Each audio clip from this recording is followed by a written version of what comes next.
La doctora Guerrero me pidió que hablara acerca de nuestro uso de los coloides y de la reanimación. Así que va a ser una revisión bastante breve y una explicación de lo que hacemos nosotros acá. Y vamos a comenzar por acá. En los últimos 80 años del cuidado de quemados ha habido una transición de los coloides a los cristaloides y hemos vuelto a los coloides. En los 40 y en los 50 se utilizaba frecuentemente plasma para la reanimación. Y luego, en los 70 y en los 80 aparecieron datos que sugerían que el uso de coloides promovía más extravasación de proteínas de la vasculatura y ocasionaba que se bloquearan los pulmones, se llenaran de agua. Y el artículo clave de estos había salido de la Armada de los Estados Unidos, de un centro de investigación en San Antonio, en Texas. Entonces, las personas se alejaron un poco del uso de coloides porque pensaban que exacerbaba y prolongaba la disfunción pulmonar y comenzamos a usar cristaloides. Y el uso de cristaloides para la reanimación en los 80s y en los 90s tuvo el mismo problema que tenían todos los otros métodos de reanimación con líquidos, que era la idea, y normalmente somos víctimas de esto en la medicina, que si algo es bueno, pues pensamos que más debe ser mejor. Y estos fueron los años en donde realmente estábamos promoviendo llegar a desenlaces, tratando de hacer reanimación. Y como resultado de esto, sobre reanimábamos a las personas, utilizábamos demasiados líquidos. Y a principios de los 90, inicios del 2000, se comenzó a desarrollar literatura que se veía ejemplificada por imágenes como las de este pobre hombre con exceso de reanimación con cristaloides que desarrolló un síndrome compartimental del abdomen. Tuvo que tener una laparotomía con una liberación de su segundo síndrome compartimental. Y miren estos intestinos. En ese punto, durante esos años, el soporte de trauma avanzado recomendaba que se comenzara la reanimación a 4 centímetros cúbicos por kilogramo por superficie, porcentaje de superficie total del cuerpo en las primeras 24 horas. Después de que comenzamos a tener problemas con la sobrereanimación, eso se cambió y más o menos en el 2010 comenzamos a recomendar que se iniciara la reanimación de quemaduras grandes en 2 cc por kilo por porcentaje de quemadura. Así que pasamos de los coloides a la sospecha de que los coloides eran dañinos, a los cristaloides, a sobrereanimación, a lo que uno de los abuelos de la cirugía de quemados llamaban el aumento de líquidos con sobrereanimación y el problema asociado de los síndromes compartimentales. Y junto con esos problemas se desarrolló algo de evidencia de que los cristaloides no son muy buenos para el hipocálix endotelial y que puede exacerbar la disfunción endotelial durante el síndrome capilar y puede incluso empeorarlo. Así que, consecuentemente, durante los últimos 20 años, ha habido más uso de coloides, por lo menos en los Estados Unidos. Así que hace 40 años sabíamos que el uso de coloide iba a dar como resultado menores volúmenes de reanimación o que si utilizábamos menor volumen de coloide que cristaloide para lograr los mismos desenlaces en términos de reanimación.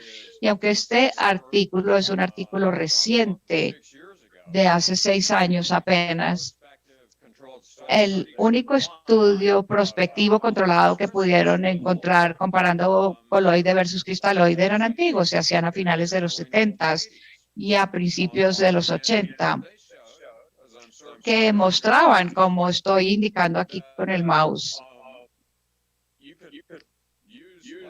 que se podía utilizar menos volumen total de albúmina versus cristaloide para poder lograr llegar a los mismos desenlaces de reanimación.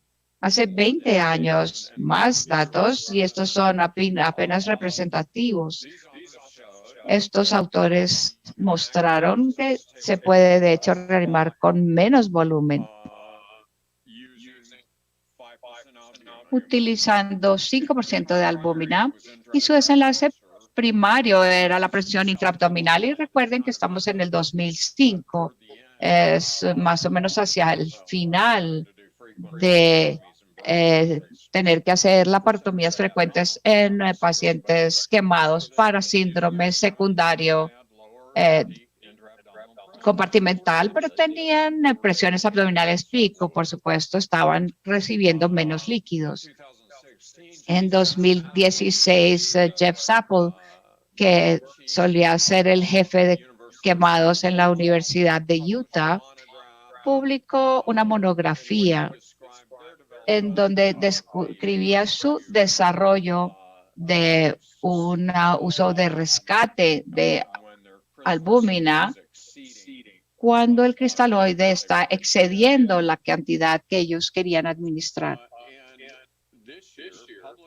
Y este año, este es un artículo publicado este año, que es un estudio observacional de unidades en los Estados Unidos y en Canadá.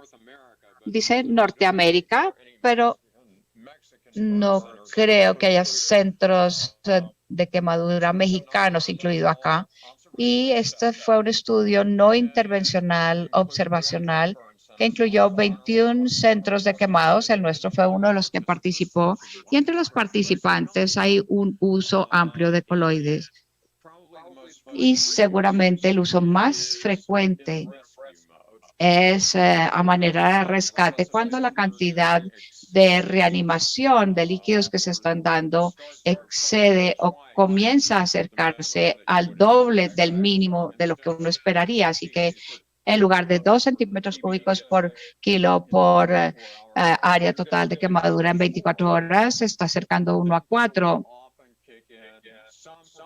Y a menudo se mete una proporción de 5% de albúmina. Y si uno se está acercando a 4 centímetros cúbicos por kilo y el desenlace de líquidos no se está cumpliendo, por ejemplo, el aclaramiento de lactatos, la hemoconcentración, se está uno excediendo, llegando a 5 a 6 cc por kilo por porcentaje de superficie corporal total. Ahí es donde los pacientes empiezan a tener problemas desarrollando los síndromes compartimentales. Y finalmente hay algo de evidencia de que el uso de plasma es mejor para el endotelio de lo que es la albúmina. Y hay algunos casos que se están presentando en donde la reanimación con plasma fresco congelado o con productos de plasma se debería investigar con mayor cuidado. Y tengo que decir que en el hospital Massachusetts General, los pacientes se reaniman con plasma fresco congelado hasta los 80.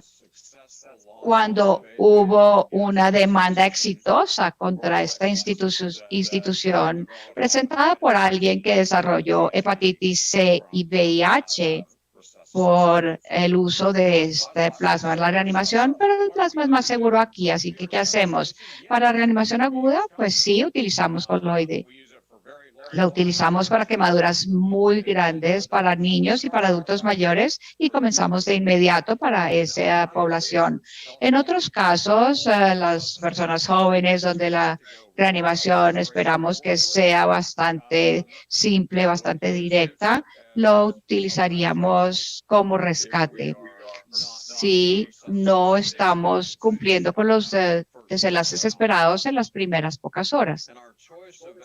Y la escogencia de coloide normalmente es por 5% de albúmina sérica humana, aunque para quemaduras mucho más extensas utilizamos, o por lo menos una porción de esto, lo usamos en plasma.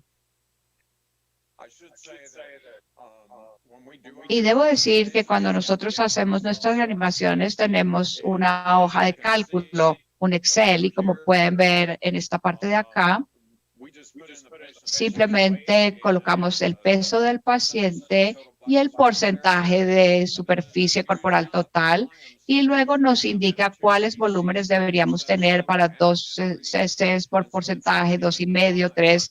Así que en cualquier momento en esas primeras pocas horas, nosotros podemos tener una idea de dónde estamos cayendo en volumen por porcentaje por kilogramo.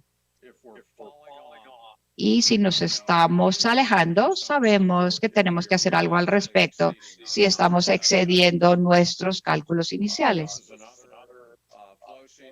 Esta es otra hoja de cálculo que utilizamos y los desenlaces de reanimación utilizamos todos estos y en las primeras 8 horas los chequeamos cada 2 horas y después cada 4 horas en las siguientes 16 horas y utilizamos todas esas excepto por la saturación venosa central que realmente no es necesaria.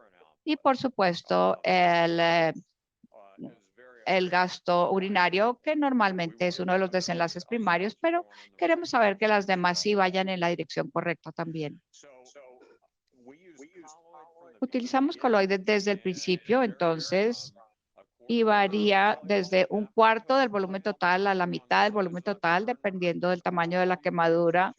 Y todos los prepúberes, todos los niños prepúberes, todas las personas añosas y, por supuesto, mi definición de mayor es cada vez mayor a medida que yo envejezco, pero por lo menos es por encima de 75. Y voy a tratar de comenzar con coloides y bloquear todas las lesiones que están más arriba del 10% de las áreas superficial corporal. Cuando es de rescate, comenzamos con los pacientes jóvenes saludables, más o menos entre 2 o 3 cc por kilo por porcentaje de superficie corporal total. Y si no estamos cumpliendo con el desenlace o el desenlace va en la dirección equivocada, sustituimos por lo menos una porción de eso, reanimación como coloides. Definitivamente, cuando los volúmenes se están acercando a 4 centímetros cúbicos por kilo por porcentaje de quemadura, sabemos que tenemos que hacer algo diferente. Entonces, la conclusión es que hay que ser vigilantes, hay que estarle prestando atención a los desenlaces, hay que saber qué tanto volumen se está dando y el coloide puede reducir el volumen total que se está administrando y se utiliza cada vez más en los Estados Unidos.